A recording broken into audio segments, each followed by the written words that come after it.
رشتہ داری کی محبت۔ سورہ شورى آیت نمبر 23 میں اللہ تعالیٰ نے فرمایا قُلْ لَا أَسْأَلُكُمْ عَلَيْهِ أَجْرًا إِلَّا الْمَوَدَّةَ فِي الْقُرْبَى، آپ یوں کہہ دیجئے کہ میں تم سے کچھ مطلب نہیں چاہتا رشتہ داری کی محبت کے عوض۔ حضور صلی اللہ علیہ وسلم نے جب مکے کے مشرکین میں حق کی آواز لگائی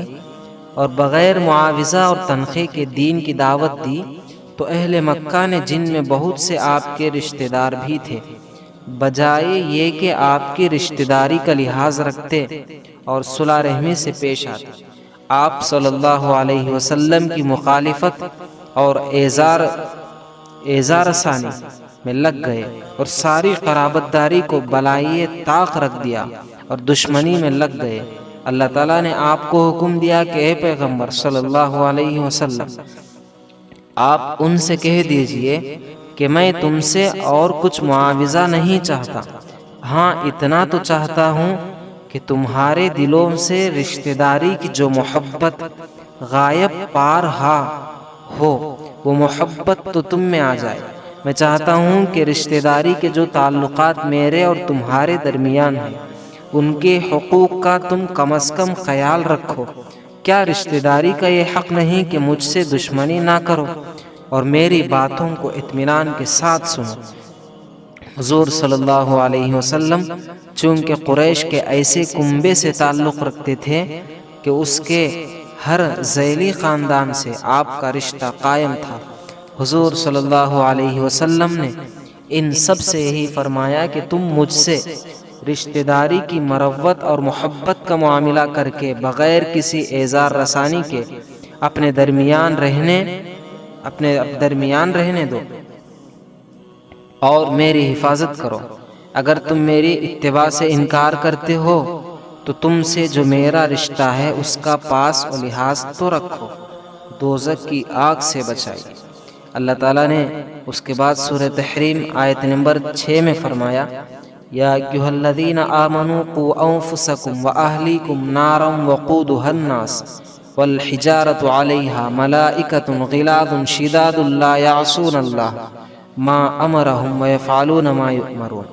اے ایمان والو، تم اپنے کو اور اپنے گھر والوں کو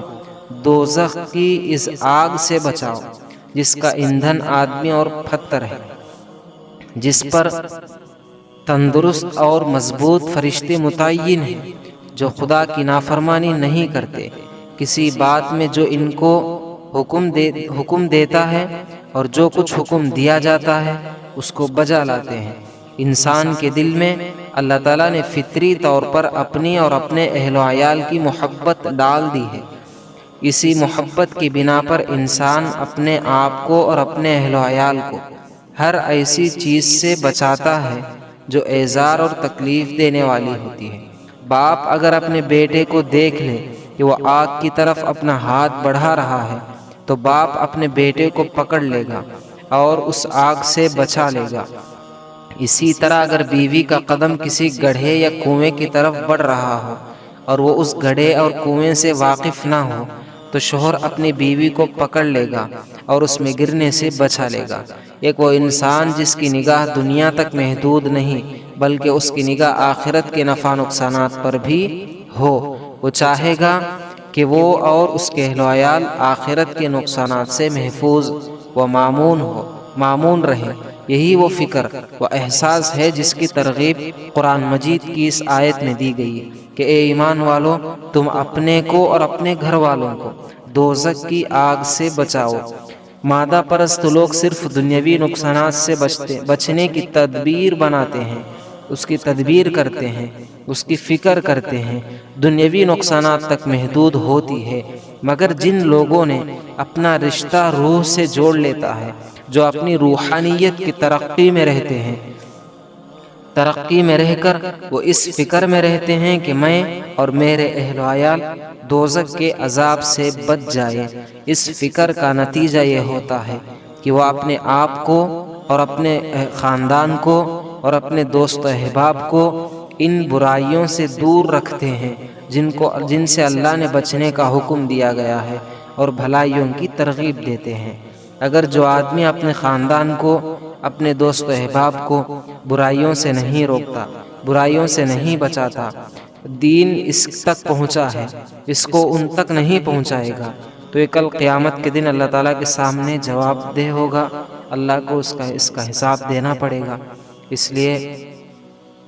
جہاں تک ہو سکے جتنا علم ہمیں ہے وہ اپنے رشتہ داروں تک بھی پہنچانے کی کوشش کرنا چاہیے۔ کم از کم اللہ کے سامنے اتنا تو کہہ سکے کہ اللہ جتنا علم، جتنا دین مجھے تھا وہ میں ان کو سنایا ہوں، لیکن وہ سنائی ہوں، لیکن وہ اس پر عمل نہیں کیے۔ اتنا اللہ سے تو کہہ سکتے ہیں کہ ہمارے اوپر کا جو بوجھ ہے، جو فرض ہے وہ چلے جائے گا، اللہ تعالیٰ اس سے ہمیں معاف فرما دے گا اور ہمارا جو حق ہے وہ یہاں ختم ہو جائے گا۔ اللہ تعالیٰ ہم سب کو عمل کی توفیق عطا فرمائے۔